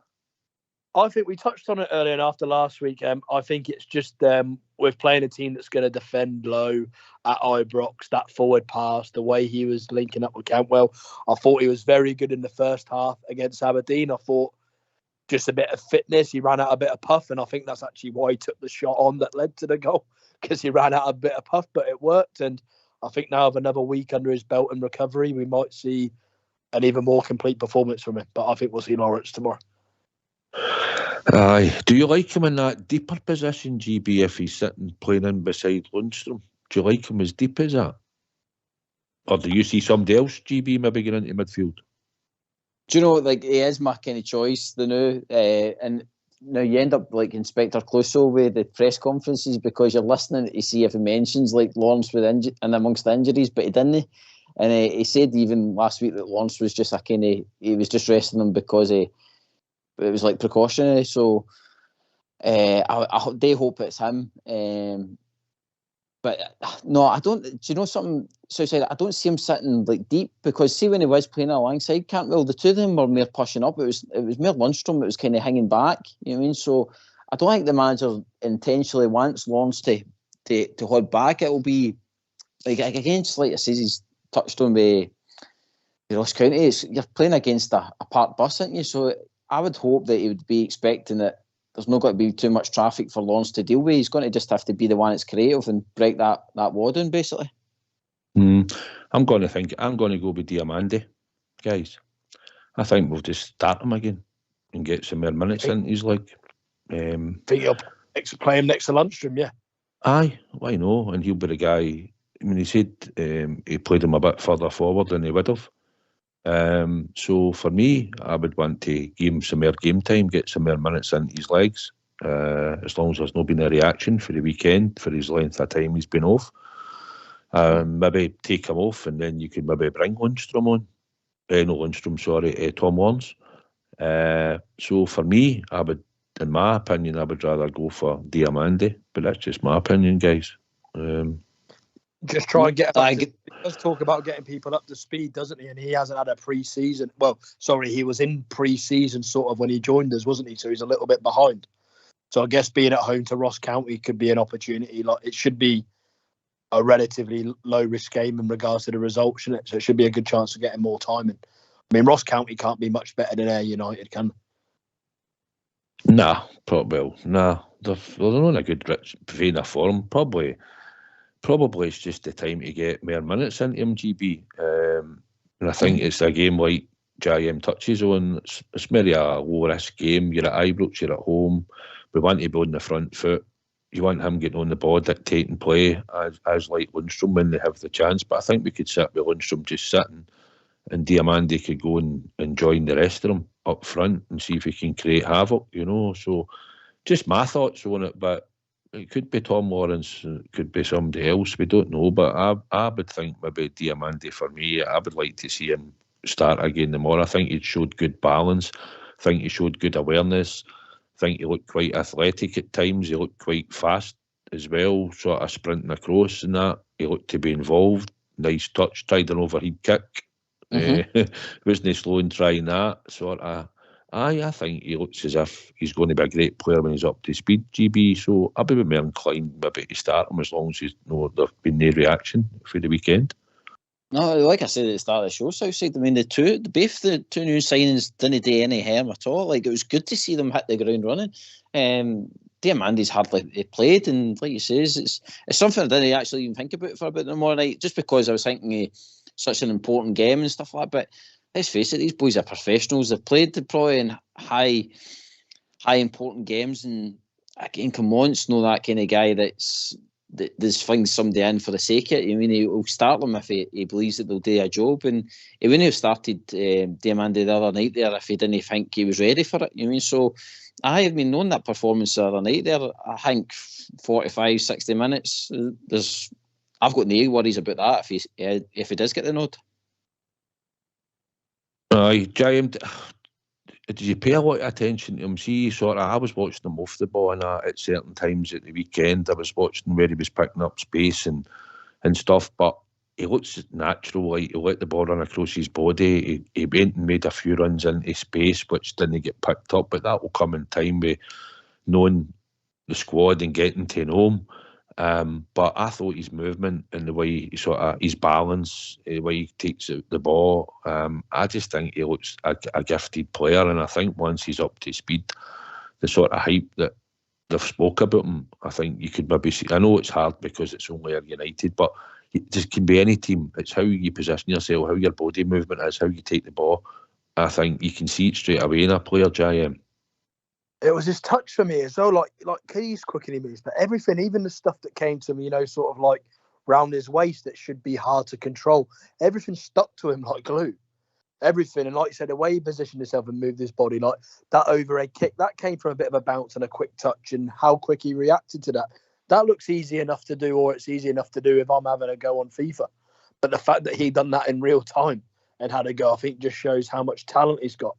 And I also like the fact he also looks like he's got a bit of personality about him. Did you see him winding up Big Balogun earlier today? Was that today or yesterday? Was it today or yesterday? He rocked him with the Ivory Coast top on. You would start him just for that? Yeah, you'd start him just for that bit of banter. When you rocked him with the Ivory Coast top on after winning the AFCON, which I like to see. He's obviously got a good bit of confidence about him as well. Aye. I just thought he looked as if he was gracing the part, and I think he looks technically good. And For the time that I seen him on the park, I thoroughly enjoyed him. And I think he'll get better and better, obviously, as time goes on and he gets fitness and understands the team and his role in the team. So we can more or less say then, give or take one player, will either be Lundstrom, you think Tom Lawrence, and I'll go for Diamandi. So out of that 3, we expect 2 of them to start. We would think, JM? Yeah, I'd agree with that. I think Lundstrom's the guaranteed, and then I think between Lawrence and Diamandi, I'd agree with that. All right, so if we're looking to go, would we go with the front 3 again? We'll go with 3 and then 1 up top. So yeah, that seems a bit of shame. I think if we look at the left-hand side, it's probably going to be, you would think, a toss-up between Matondo and Cortez, JM. I think it is a toss-up between the two, and something I don't know, a conversation while we're having it. Do you think there's any chance at all that, because I know you said Southside you'd like to see Cortez start, I'm conscious that Matondo scored 2 goals in his last 2 games. Do you think there's any chance you can see the pair of them start and he pushes maybe Matondo to the right? Or do you think it's a toss-up just in that position for them two? Because if it is, I will go with Matondo, but I'm also conscious he might maybe give Ross a little break and maybe play them both. My opinion, I don't think Matondo works on the right. So I would say no. I would say it'll be either Matondo or Cortez. GB, would you think? I think because Matondo kind of was the one that got rested the other day, I would probably say it'll be Matondo, and then we'll probably look to bring on Cortez. If you think about it, I mean, Matondo running at you for 45, 60 minutes, and the next minute you fire on Cortez, it's going to be, what I say, they're going to run that defence ragged, I think, if that's the 2 that you're switching out. So right back's going to be calling in sick, can he? Yeah, right back's going to be calling in sick. I mean, especially on the performance, I mean, you think Cortez is going to maybe need a couple of games to settle in. You didn't expect him to go out and put that performance in. And to be fair, Rabi's not been that bad either. I mean, so I think it's 2 goals. 2 goals in 2 games, Matondo, and playing well since he's come back and playing well at home, playing well. I think he'll go away. He hurt them first, and they'll probably put on Rabi to run them ragged for the first 60. And then you'll maybe see, let's say, a wee change up with Cortez then. Aye, well, listen, he's got 2 and 2, and aye, I'm going to go. I would go back with Oscar Cortez again, and I would just get him back in the team, get more minutes. I think we're looking for players that we got in the summer. There, no summer in January. There, we've got Silva. We want him up and firing, which is in the team. I think we want Diamandi and Cortez. I think their additions, they're going to make the difference. And I think it's down to Matondo to fight for his place. 2 and 2 games. But overall, I think when you get new players in the door to make the difference to your team, GB, for me, I want to start them, and get them up to speed and let's see what they're about. And hopefully he'll go on the score sheet tomorrow night, Cortez, GB. I mean, if you flip what I was saying there, I mean, if you started with Cortez and then you're bringing on a Matondo, I mean, again, it's another worry for that Ross County. I mean, so probably I agree with you. See if there's ever a time, and JM's touched on it as well, if there's ever a time to kind of bleed in your new signings, it's probably a game like tomorrow night. It's a high important game, but let's face it, you have touched on it, it's Ross County. We should be able to deal with them at home. And I think it's a comfortable game for them to get put into, where they've got the support of kind of a good nucleus in the team. So, if it's Cortez that gets an odd, I've got no qualms with that, mate. Well, it's a good option, as we're saying, for the manager. As we said, it gives him a wee bit of a headache. We've got 2 players there, slightly different, I think, on the left-hand side. But both have got one thing in common: they've both got pace, and that's critical in that part of the field. So it's a good option for us to have now that we've got 2 players fit, ready to try and fight for the left-hand side. We all agree the man with 5 goals in 6 games, is it? Todd Cantwell. goes straight in there in the middle of the park. Number 10. Yep, 100%. Yep, easy, agreed. easy pick. I think we're just looking for him to carry on and what type of form he's been in. Just get on the ball. Just want him to keep them stats up, don't you? He works hard enough and tries hard enough. Tomorrow's, you can't be assumptuous, but tomorrow's an opportunity for him to go and grab another one or at least an assist, and suddenly his numbers start to look really, really good, don't they? I think for these attacking players, it's always important for their numbers to be good. I think if you're working on all with good attacking players that have got good awareness, GB, good vision, then it makes it easier for you as well, a wee bit more of an understanding. But Cantwell's flying at the moment. I think the way he receives the ball high up the park, the way he turns with the ball, since he was a wee bit showboating a wee while ago. I thought he wasn't in the game much. He was out of position, but even when he got into position a couple of times, for me, he was dropping too deep for the number 10. I think he was getting frustrated and wanting on the ball. So I think the managers alluded to it, stay further up the park and believing players will get the ball to you, and then you can go and do your bit. Mm-hmm. No, I think the thing with Cantwell as well, we noticed is, see when he was with Danilo, they were striking up a good wee partnership, and that's when you seen him kind of flourish a wee bit. And then when Danilo got injured, that kind of went a wee bit south, and that's when he was getting moved about all of the park, and Clement's came in as well and had to play him in a certain position for a while. But see now that everything's settled down, like you say, Southside, and he's got proper football players running about him, that boy's flourishing now. I mean, he's got his proper position. He's got good players running about him to help him. And like I says, him, Lawrence and Silva, I hope that's a nice wee partnership that just keeps developing. Aye, well, obviously Todd's a focal part of our team. We want him to do well. He's in a rich vein of form. He's good technically. He gets himself in the box. He's getting on the end of things. So that's what we're hoping tomorrow night, that he keeps that run going and tries to get himself on the score sheet, because we need to try and keep spreading goals about the team.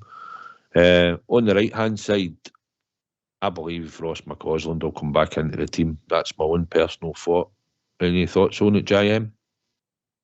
Yeah, as much pressure as he's getting from Scott Wright out there, I think it'll be him. Yeah, it's got to be, hasn't it? He's doing well. Sorry, couldn't help it, but he's doing well because of it. He's playing well, and I think the addition like Cantwell, I think playing around with better players, everyone playing well, it suits McCausland because he's a really smart, intelligent footballer, and I think it'll work. So yeah, I think it'll be Ross out there. Any thoughts on it, GB? I've got to hold my hands up. I mean, I was slightly critical of young Ross and saying we need better, but that game at the weekend there where when I seen that Wright was on, the boy is head and shoulders above Scott Wright, and I'll be very, very happy to see him come back into that right side. I did think that Cortez was a signing that was going to maybe come in and challenge Ross on that side. Maybe it will be, but Ross holds the shirt now for me, Southside, and long may it continue. Aye, I think he deserves probably to start tomorrow night. Probably good to take him out the team for that wee bit, give him a rest, and then put him back in. Still young, still learning, working hard. Clement seems to like him. Need to probably try and get him a wee bit more goals for him if we can, or get him into positions where he could maybe finish. He's been unlucky, as we know, earlier in the season. He had a couple disallowed. But his assists, hopefully he'll carry that one. He had a nice assist to Cantwell the other week. So I think we'll see him start. And then the number 9 position, does Cyril Dessers come back in, or does Fabio Silva still keep the jersey, JM, and let's see if we can keep on the goal machine run? I think with the game being at Ibrox, it'll be Silva tomorrow back at Ibrox to see if we can keep him scoring. Aye, GB. GB, JB. GB. Too many J's and B's and B's. No. Do you know something? I'm going to probably be a wee bit controversial. I think because Ross County are big lumps of wood, I think he'll put Dessers up there just to start us off. I think it will be Dessers to try and deal with the kind of physical side of Ross County.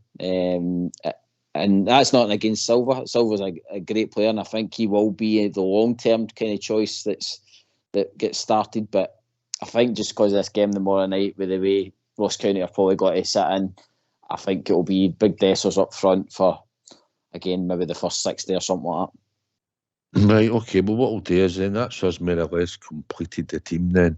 Maybe talk about that, because I've got my own thoughts on that as well, GB, and what you're saying regarding Dessers. So it is a phone-in show. We've been on nearly an hour and a half, as you know, guys. So the show only works if people want to phone in, the less they want to listen to us three talk all night. I'm watching that I doubt Champions that very League. much. Is there something on the night, is there? All right, I don't know. But anyway, it is a phone-in show, so let's hear from you. Why don't you give us a call on 0141 356 1972? It's your show, it's your platform. Let's hear from you. Hi, GB, just what you were saying, you thought maybe Dessers, they're completely different types of players. One cost 35 million, and one cost maybe close to 6 or 4 or 5, whatever. But I don't know if you heard, I never seen it. I heard later on, I watched it. Fabio done an interview after the game. And he got asked, I thought Craigan actually asked a couple of decent questions about what type of player you were, do you like to play, what did you see your role in the team, and he mentioned that Cyril, compared to him, Cyril likes to be in the box, sort of as you would say, a natural number 9 in the box looking for something, and he said he likes to come short and link the play, GB, and get involved. So you can see that he seems to want to always be involved and go and link the play, and it probably makes space for other players to come through and create gaps in space. I think Southside, you maybe see that what we seen the other night there, where Cantwell is the one that creates, and Silva's there to kind of smash it away. And I've seen at times where it's Silva that's created and it's allowed Cantwell to get away and get the shot off and stuff like that. So they'll be, I think, two positions that will kind of interchange. But when Dessers, like you say, is on the park, he's kind of made your guy up top, kind of, I think, hods up the ball. And to be fair to Dessers, he can play a pass as well. I mean, he's set up, he's had a couple of nice assists as well. But I did like that interview at Southside, because Silva, he's said it a couple of times now that he says people want to smash me. So he understands the Scottish game right away. He said that, they talk about it in training and stuff, and he said that, JM, that in training he's working on his touch. When he gets the ball, he doesn't want smashed at the back, or in a game or in training he's trying to move away and link the play. Listen, I've watched him now. He seems to be growing. Obviously, we first watched him Dumbarton or something, I think it was away in that. But you can see he is a player. He doesn't look a natural number 9, but it looks like he can go and link the play. I just think if he can get into the right areas when we're putting the ball in, he might pick up more goals than what we think he can get. But for me, he just seems to come short and go and link, which is obviously bringing Cantwell. He seems to have a good understanding with Cantwell, I've noticed, JM, actually, in games. Yeah, they seem to link up really well, and you can see him passing, you can see him looking for each other, which is good. He definitely likes coming to the ball, doesn't he, and getting involved, which, like you say, at times can be good, because you're bringing other people in, and maybe your Cantwells or Matondos or McCauslands can run behind and they get opportunities. But there is times when maybe McCausland and Matondo are getting to the byline, and you have a look and you say, hang on a minute, you just need a number 9 in here. Now that's maybe unfair, because maybe Silva's done the nice bit of play to set them to the byline, but sometimes, especially at home at Ibrox, you're just looking for that sort of fox in the box, that sort of Chris Boyes that's just going to hang around and want to get the finishes. Because there's no doubt with his ability, with some of the stuff he can do, he can put the ball away. He's looking sharp. He's got good movement, good balance, good vision, for what we've noticed. And I think there was a caller on last week or somebody mentioned that maybe could be getting, but I don't see us getting Fabio Silva by any matter of means. I think we'd need to kidnap him to keep him here, you know. It depends what he's getting at Wolves in the sense, say, Southside, I think, with these players. Like, sometimes when they get the taste of it up here, I'm not saying that we could probably match his wages or anything like that, but I mean, if he's gone back down the road to Wolves to sit on a bench and get frozen out of a team, then maybe he might want to even attempt another loan. We never know, but like I says, I think you're saying, mate, week after week, that boy's form just keeps coming and getting better. He'll enjoy it until he sees his salary if he moves to us. Aye. Right. If he's hold on, I think we've been joined by a caller. I think we'll give him a round of applause. Hey, How's it going, mate? What have you got? long time listen, third time caller, I think it is now. Good. I was just going to say, right, the amount of strikers we've got now, right, and like the ones we've kept, and this week, this Oscar, I think that wee guy's going to be a wee phenomenon at Rangers. I'm hoping he's going to be. We've got Matondo now that's looking just absolutely. That boy just looks like a natural. Silva, all right, as you were saying there, we're not going to be able to keep Holiday unless we kidnap him.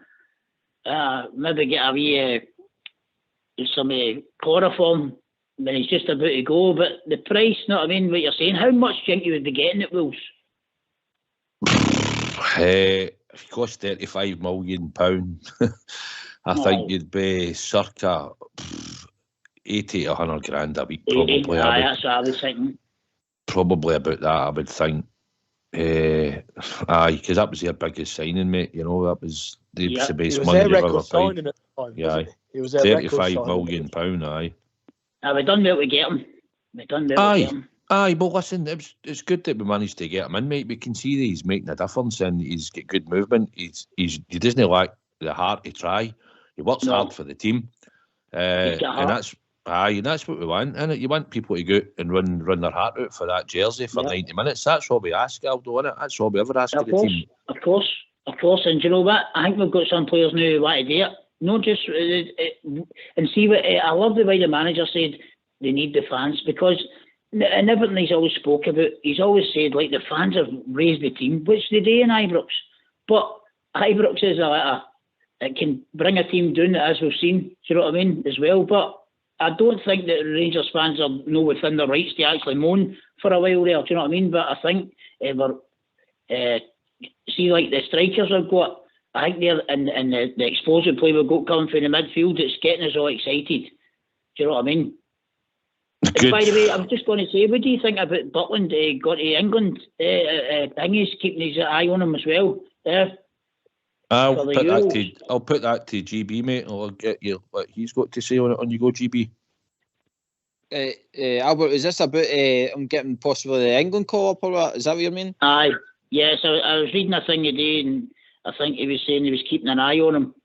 Obviously, it's just press talk, but no. By the way, you would, even if it was the press talk, you'd be hoping that Gareth Southgate would be watching his performances, because let's face it, it's not as if he's been just sitting doing nothing. There's been big important games where he's had to pull off some right important saves, and if you think about it, the England national team, a lot of the time they're heavily got the possession of the game, so there's no keeper.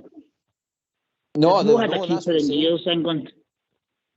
A decent keeper Pickford seems to always get the nod, but I think he's gone through a bit of a hard time with Everton now, so I don't see.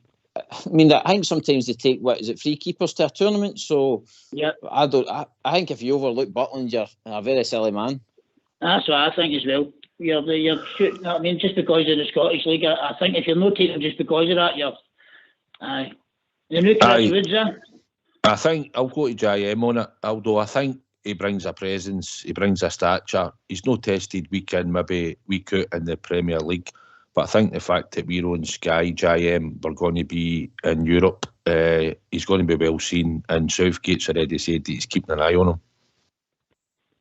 Yeah, I think you hit the nail on the head there. I think especially if we can maybe get another round or two in Europe, and if we do, he's probably going to have to make a few important saves for us. He's definitely going to be on the radar, because without knowing too much about the England goalkeepers, really, you've got Pickford at Everton, and then the boy Ramsdale doesn't play at Arsenal, and then you've just got a lot of kids. So, you think the natural thing would be for Big Butland, because he's been superb all season, and if they're doing their job rightly, they'll see that. He's been class.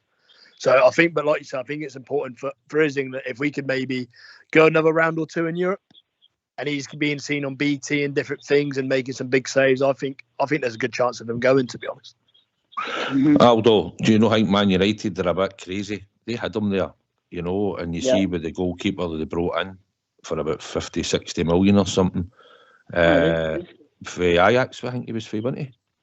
Something like that. But I think Butland could have got into that Man United team, to be honest. So it's good that we managed to get him. And see, to be honest, and do you not think he would have been straight in the England team if he was in that Man United squad?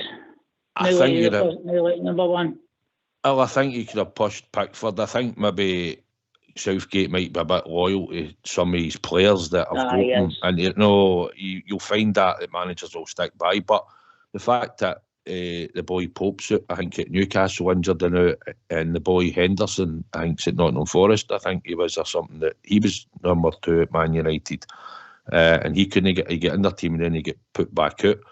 And then you're looking at Pickford, and I think they were looking at a boy maybe in the Championship that was playing well at one point to get in their squad. Or something like that, is that I think the boy Preston was getting mentioned at one point in that, but Jack Butland certainly, in the big games he's going to get going forward playing for Rangers, mate, he's certainly going to put himself in the short window. And the fact that we're live on the telly all the time, we don't want him getting tested too often, do we?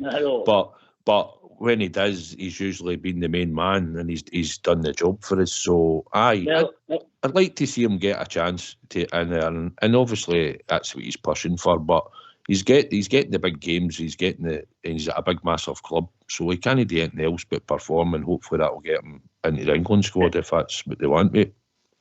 No, it'd be great to see him here. The new Chris Woods, but do you know what? I did need to change my pants when I heard about Notts Forest coming out. I'm like, oh, please don't. Do you know what I mean? Please don't. Do you know what I mean? But thankfully he didn't go. But I don't think a big club, I don't think a team like Notts Forest is going to turn this season. I think it's going to need to be like back to like a Man United or a Chelsea or something like that would never turn this season. If he was going to go, which hopefully he doesn't, do you know what I mean?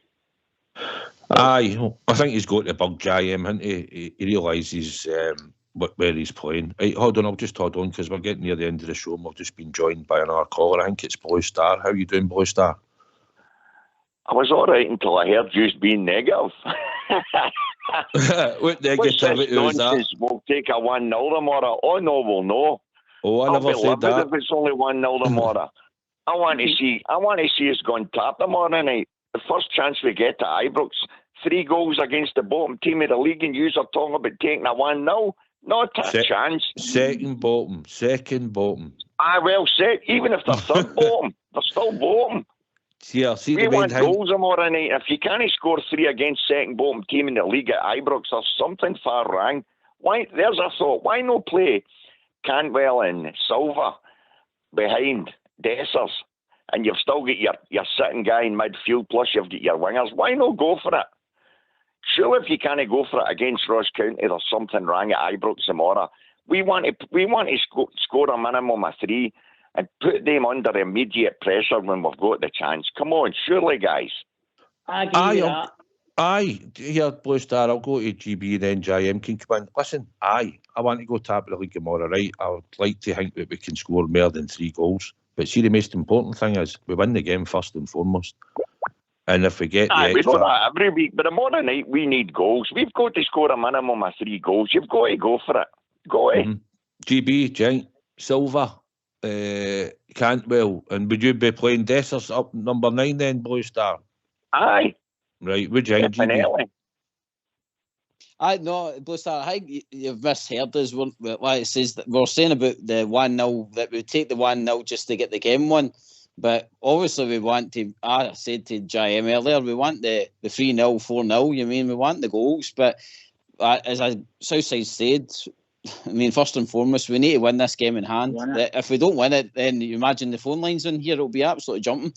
But listen, JB, if we didn't win that game tomorrow night, quite frankly, we wouldn't deserve to win the league. Come on, you're playing the bottom team of the league. Everybody's been scalping them. We should be taking a minimum of 3 after tomorrow night. Definitely. The current team top of the league only beaten 1-0 at home. But that's them. They're not us. That's them. Listen, there's one thing I'm just going to say here. I can't believe we're even talking about this because we've been playing amazing, guys.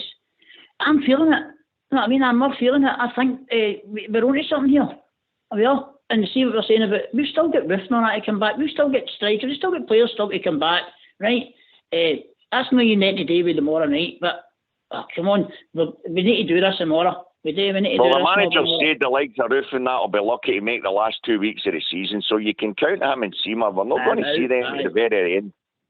Right. We've got to go with what we've got. So you go for the goals tomorrow night and you go top of the league. Do you like that, Oscar? Would you play him? I think I would play him, honestly. I would play him. The thing I liked about him was he had 4 shots in that first half. That's more than most of our team. So at the very fact that you guys taking shots, that's a good sign. Hold on, once somebody's talking, because other people are listening in, right, we'll just let somebody finish, and then somebody can come in, right? It just makes it easier for everybody to listen to. As I said earlier, we sort of picked a team and we were tossing up between Matondo, who's got 2 and 2, or Cortez. My idea, Blue Star, was I would start with Cortez, try and get, because we've signed them. We want to get players that we're signing into the team that makes the team better. So I would start with Cortez and Mora. I don't know what you think, Blue Star, but I would. Then I'll come to Aldo. Either or, Southside, to be honest. The thing I liked about him was the wee guy was cutting inside and he had 4 shots in that first half. That's more than anybody else. So the very fact he's taking shots, that's a good sign, because our wingers, we need more goals throughout the team. And you can only get that with taking shots. So I liked the idea that the wee guy was going forward all the time and he was cutting inside and shooting. So I wouldn't have a problem with that. Aldo, it's a slightly different player from Matondo, isn't he? He looks to me, from what I've seen at the weekend, he wants to go and take the man on, close control, and then go left or right. Matondo, I think, as we all see, better when we play the ball through him and let him run on, even if he's only got one defender. But he's a different type of player, isn't he, for Cortez? Yeah, and it's like you were saying, I would play him first and then bring Matondo on towards it, 75 or whatever the manager thinks. But the thing I was saying as well about Oscar, see that boy's come out of that team. You know what I mean? What did he get? Like 5 minutes the last game, and then he was like on for the start. And the boy, he showed like he was brilliant. Do you know what I mean? I think he's got an eye for the goal. But see, we're talking about like strikers. Would you play? I would like to play 3 up front. Do you know what I mean? With Dessers just in and about, because I think Dessers is one of these strikers like McCoy, like a McCoist or whatever. Like if the ball's like ricocheting off, he's like a poacher. He's always going to be there. He always seems to find himself. Maybe he doesn't score all the time, but he always finds himself in a position where the ball comes to him. He might fuck his guy out of the net fucking most of the time, but he still always finds himself in there, doesn't he? I think he's a different. We've seen. I think he was on a wee run for him, and then obviously he's come out the team for Silver, GB. And as we've talked on, Silver likes to come short, like to play. He said it in that interview, he wants to stay involved, whereas he said Cyril likes to play maybe in the box all the time. So we've took Dessers out the team now, and we've had Silver in. I was hoping that Dessers will have a part to play tomorrow, whether he starts or no. I'm not too fussed. I want a Rangers win. I want loads of goals. The most of the thing is we get a win, but the big man was on a wee run there, GB.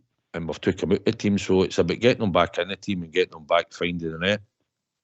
I think Bridgeman made a cracking point the other night there that we need to watch that we don't leave him out too long, and then the kind of the form slips away. You mean it's a catch-20, it's a catch-22, but as Blue Star touched on, tomorrow night could be about the goals. You mean, and to be fair, the past couple of games it's been 2-0, 2-1, and it's not been like kind of high-scoring games. So tomorrow night, I go out, win the game, but hopefully we can notch up more goals than what we've been scoring recently. JM, Dessers, yeah, 100%. I mean, get him back in the team soon. Dessers, try and get him some game time at some point. If he's no starting, get him back in the goal trail. Yeah, 100%. And also, I think the manager in his interviews have talked on that. I don't think Dessers will be out of the team for too long. I've just got a feeling it'll be maybe Silver for the hour and 70 tomorrow night, and then Dessers for the away game on Saturday. I think that's how, in my head, I kind of think that's how the manager sees it for the more physical games away.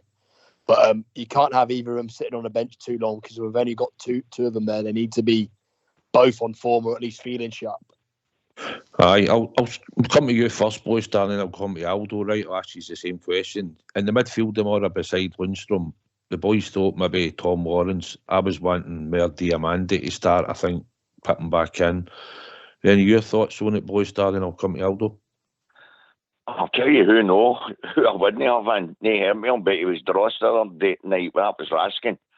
He done nothing. For me, Diamande never done anywhere near enough, but I get it. Southside, the guy's not had any games at all. He's not been playing football. So I think he's since he said before November or something. So he obviously needs minutes in his legs.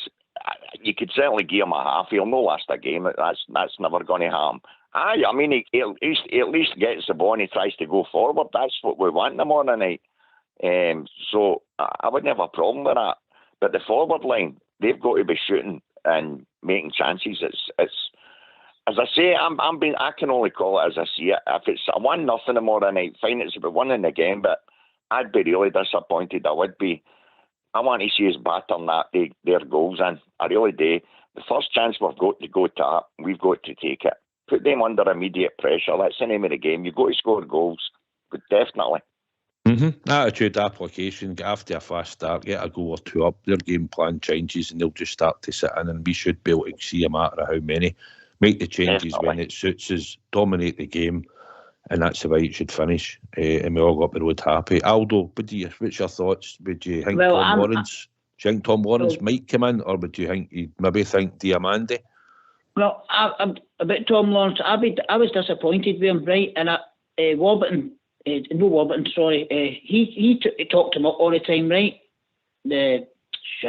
Anyway, he was talking about all the time he's coming back, Tom Lawrence this and Tom Lawrence that, and I didn't see it really, right? But he fucking actually was all right the past couple of games, I think. So I would like him to be there, maybe in the start, and then that day I'm on the own. Blue Star's right. That he does need minutes. He does need game time. That boy. Aye, and I think as we've done, we're making these signings in January to improve our team. We're building it up slowly. I think Clement knows what he's doing. GB, I think he's closely working with the medical team, making sure anybody coming back for injury, they're going to get the amount of minutes and they're ready to come in and make an improvement into your team. He's rotating the squad. They're all fighting for their place, and that's what drives the team on. And that's what drives us to victory. So I think he's doing the right thing. I think he's the captain of the ship. He's a leader, and I think for the first time in a while, probably since Stevie G was in, that we've got a manager that knows what he's doing, and he gets the demands and the respect for the players.